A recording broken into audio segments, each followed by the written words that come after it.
আচ্ছা, তাহলে আমরা 12 নম্বর প্রশ্নটা দেখি। 12 নম্বরে আমরা দেখলাম এ বস্তুর একটা ঘনত্ব দেয়া আছে। আচ্ছা, আর এটা 500 গ্রাম একটা ভর দেওয়া আছে। কি কি দেওয়া আছে স্যার? এইটা একটা এ বস্তু যার ঘনত্ব রো এর মান দেওয়া, 500 গ্রাম ভরের মান দেওয়া, একটা দৈর্ঘ্য আর একটা প্রস্থ দেওয়া, মানে ক্ষেত্রফল দেওয়া। কোন একটা ঘনবস্তুর দৈর্ঘ্য প্রস্থ দেওয়া, তার মানে তার একটা তলের ক্ষেত্রফল দেওয়া। গতে বলছে উদ্দীপকের এ বস্তু কর্তৃক যে কোনো তলের উপর প্রযুক্ত চাপ, এই যে চাইছি কি স্যার? প্রযুক্ত চাপের মান। তো চাপের সূত্র কি? চাপের সূত্রটা আমরা জানি পি সমান F divided by A. P সমান এফ, তো বল। এখন এ বস্তু কর্তৃক, এই যে এ বস্তু যে কোনো তলের উপর, ধরো এই যে আমার হাতের উপর, ঠিক আছে, আমার হাতের উপর এই যে বস্তুটা রাখছি। এখন বলছে প্রযুক্ত চাপের মান, তো পি সমান সমান তো এফ বাই এ। এফ হইতেছে বল। স্যার একটা বস্তু আমার হাতের উপর যে তলটার মধ্যে রাখছি, বা এই বস্তুটা যে তলে রাখবো, কতটুকু বল প্রয়োগ করবে? তার ওজনের সমান।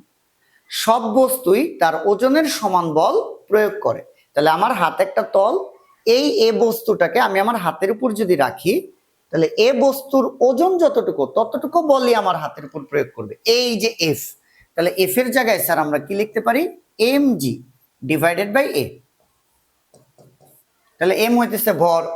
ভর কত গ্রাম স্যার? 500 গ্রাম। তাহলে লিখলাম 500 ভাগ 1000। কারণ স্যার আমরা কেজিতে নিছি, এই যে এই জায়গাটার মধ্যে বস্তুটার ভর দেওয়া। স্যার বস্তুটার ভর দেখা গেছে, এই যে বস্তুটার ভর দেওয়া আছে 500 গ্রাম। ওকে, ইন্টু জি এর মান 9.8। স্যার ক্ষেত্রফলের জন্য আমি এখানে একটু জায়গা রাখছি। ক্ষেত্রফল হইতেছে কত স্যার? এই যে একটা দৈর্ঘ্য একটা প্রস্থ দেওয়া, এই যে দেখো, এই যে 10 সেন্টিমিটার আর এই যে 6 সেন্টিমিটার, একটা দৈর্ঘ্য আর একটা প্রস্থ দেওয়া, 10 সেন্টিমিটার আর 6 সেন্টিমিটার, একটা দৈর্ঘ্য আর একটা প্রস্থ দেওয়া, তার মানে ক্ষেত্রফল দেওয়া। তাহলে দৈর্ঘ্য গুণ প্রস্থ, তাহলে ক্ষেত্রফল হইতেছে 6/100 গুণ আমার হইতেছে 10/100। তাহলে আমার যে ক্ষেত্রফলটা আসে, আমার ক্ষেত্রফলটা আসে হইতেছে 6/100 গুণ 10/100 হবে। 6/100 গুণ 10/100, তাহলে ক্ষেত্রফল হয় 6 ইন্টু 10⁻³ তাহলে 6 ইন্টু 10⁻³, তাহলেই তো আমরা এখানে একটা চাপের মান পাই। তাহলে স্যার চাপের মান কত? 500 ভাগ 1000 ইন্টু 9.8 ভাগ হইতেছে 6 ইন্টু 10⁻³। তাহলে স্যার এটা আসে কত? 816.67 প্যাসকেল।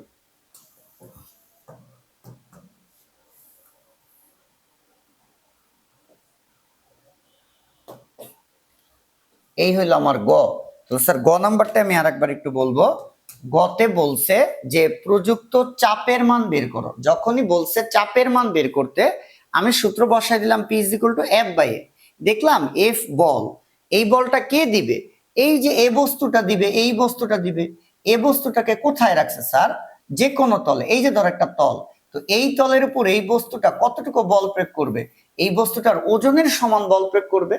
এই কারণে ওজনের জন্য আমরা লিখছি mg বাই এ। এম হইতেছে ভর, ভর দেওয়া আছে এই যে দেখো 500, তাহলে 500/1000 ইন্টু 9.8, এই হইতেছে ক্ষেত্রফল। এই জায়গাটা দেখো একটা দৈর্ঘ্য দেওয়া একটা প্রস্থ দেওয়া, 10 সেন্টিমিটার আর 6 সেন্টিমিটার। তো ওই দৈর্ঘ্য আর প্রস্থ গুণ দিলে কিন্তু ক্ষেত্রফল বেরোবে। এই যে দৈর্ঘ্য আর প্রস্থ গুণ দিচ্ছি, 100 দিয়ে ভাগ দিচ্ছি কেন?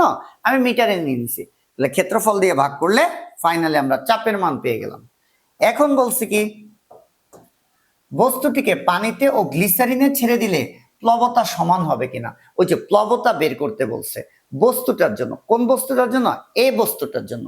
তাহলে এ বস্তুটা একবার পানিতে দিয়ে প্লবতা বের করব, আর একবার গ্লিসারিনে দিয়ে পানিতে বের করব।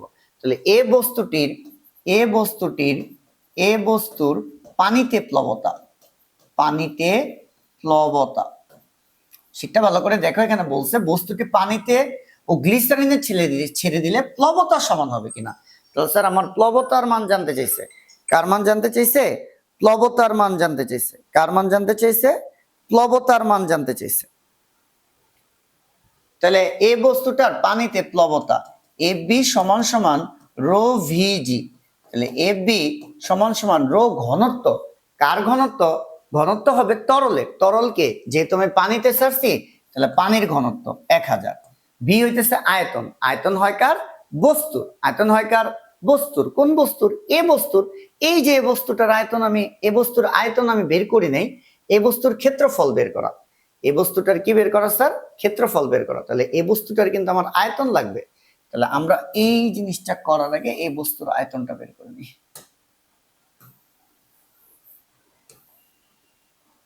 দেখো, এ বস্তুর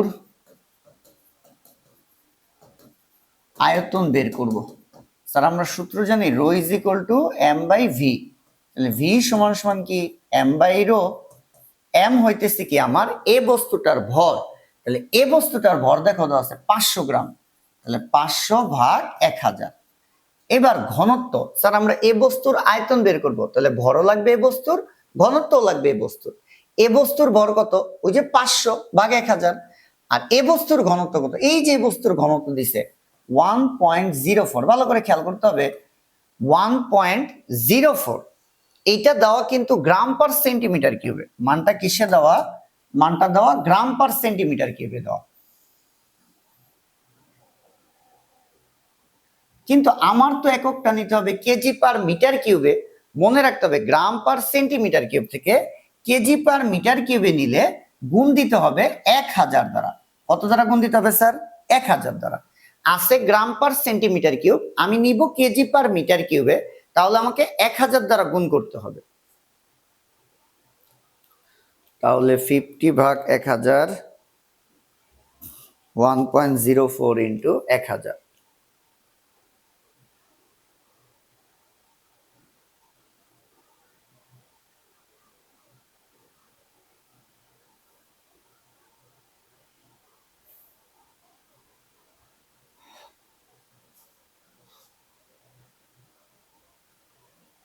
তাহলে এটা আসছে স্যার 4.8 ইন্টু 10⁻⁻⁴। স্যার আমরা এখানে বলতেছিলাম প্লবতা, এ বস্তুটার পানিতে প্লবতা বের করব, রো ভিজি। ঘনত্ব হয় তরলের, পানির ঘনত্ব 1000। আয়তন হয় বস্তুর, বস্তুকে এ বস্তু। তাহলে সেই এ বস্তুর আয়তন আমরা বের করছি, এই যে এ বস্তুর আয়তন বের করছি 4.8 ইন্টু 10⁻⁻⁴ ইন্টু জি এর মান হচ্ছে 9.8। তাহলে আমরা প্লবতার মানটা লিখি এখানে, প্লবতার মানটা আমরা এখানে লিখি ইন্টু 1000 ইন্টু 9.8। স্যার এটা আসে 4.7 নিউটন। এই বস্তুটার পানিতে প্লবতা আমরা পাইলাম 4.7 নিউটন। এইবার স্যার আমরা কি করি? এবার হইতেছে এ বস্তুর গ্লিসারিনে প্লবতা বের করব। গ্লিসারিনে প্লবতা বের করব। প্লবতা, প্লবতার সূত্র কি? এ বি সমান সমান রো রো ভি জি। তো প্লবতা বের করব, এই সূত্রে ঘনত্ব হবে তরলের। এইবার তরলের নাম কি? এবার তরলের নাম কি? তরলটা হইতেছে গ্লিসারিনে। স্যার তরলটা হইতেছে গ্লিসারিনে, তাহলে আমার ঘনত্বটাও লাগবে কিন্তু গ্লিসারিনের ঘনত্ব। স্যার ঘনত্ব হয় তরলের, কোন তরলে? গ্লিসারিনে। তাহলে গ্লিসারিনের ঘনত্ব বসাবো, এই যে গ্লিসারিনের ঘনত্ব দিয়ে দিছে 1260। প্লবতার সূত্রে ঘনত্ব হয় তরলের, আয়তন হয় বস্তুর। আয়তন হয় কার? বস্তুর। বস্তুর আয়তন কত? এই যে আমরা এ বস্তুর আয়তন বের করছি, এই যে এ বস্তুর আয়তন আমরা বের করছি, তাহলে ভি আয়তন 4.8 ইন্টু 10⁻⁻⁴ ইন্টু জি এর মান কত? 9.8। তাহলে কিন্তু আমরা প্লবতা বের করতে পারি। 1260 into 4.8 into 10⁻⁻⁴ into 9.8। Sir 5.92 Newton. আমাকে বলছে প্লবতা সমান হবে কি? আমি বলবো প্লবতা সমান নয়, প্লবতার মান ভিন্ন, প্লবতার মান ভিন্ন। তাহলে আমাদের প্রশ্নটা ছিল এই বস্তুটা, অর্থাৎ এ বস্তুটা, এই যে এ বস্তুটা পানিতে আর গ্লিসারিনে ছেড়ে দিলে, আলাদা আলাদা ছেড়ে দিলে, একবার বস্তুটাকে তুমি পানিতে দিবা, আবার বস্তুটাকে তুমি গ্লিসারিনে দিবা, দিয়া প্লবতা সমান হবে কিনা। তাহলে এ বস্তুর পানিতে প্লবতা সূত্র রোভিজি, এ বস্তুর গ্লিসারিনে প্লবতা সূত্র রোভিজি। তাহলে এ বস্তুর যে পানিতে প্লবতা রোভিজি, এই ঘনত্ব হবে তরলের, তরলের ঘনত্ব কত? 1000। আয়তন হয় কার? বস্তুর। আয়তনটা হয় কার? আয়তন হয় হচ্ছে স্যার বস্তুর আয়তন হয়। তো এ বস্তুর আয়তন বের করছি যে rho is equal to M by V, V is equal to M by rho দিয়া। এম হয় এ বস্তুর আয়তন যেহেতু বের করব, ভরও তো লাগবে এ বস্তুর ভর।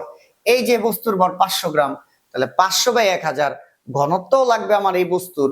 এই বস্তুর ঘনত্ব কিন্তু দিয়ে দিছে, কিন্তু এটা খেয়াল করতে হবে গ্রাম পার সেন্টিমিটার কিউবে দেওয়া।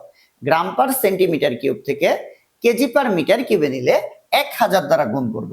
এই যে আমরা বস্তুর আয়তন পাইছি, এই যে ভি এর মান বস্তুর আয়তন, ঘনত্ব হবে তরলের, কোন তরল? পানিতে, তাই পানির ঘনত্ব 1000, আয়তন হয় বস্তুর, এই যে বস্তুর আয়তন বসাইছি, জি এর মান 9.8।